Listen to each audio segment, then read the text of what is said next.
நாமக்கல்ல இருந்து கரூருக்கு நான் எப்படி வந்தேன், எவ்வளவு நேரத்துல வந்தேன், உலகமே லைவ்ல பாத்துக்கிட்டு இருந்தது. வாய் கூசாம ஏன் மேல பழி தூக்கி போடுறீங்க? ஒரு மனசாட்சின்றது வேணா? சரி, நீங்க தான் எதுவுமே பண்ணல சார். அப்புறம் ஏன் சார் 20 வருஷமா கரூர்ல மட்டுமே, கரூர் பகுதியில மட்டுமே போட்டி போட்ட உங்களுடைய ஒரு அடிமைய, உங்களுடைய ஒரு அடிமைய ஏன் கோயம்புத்தூர் வரைக்கும்,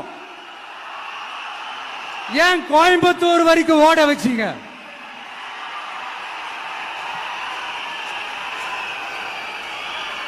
அதனால மக்களே,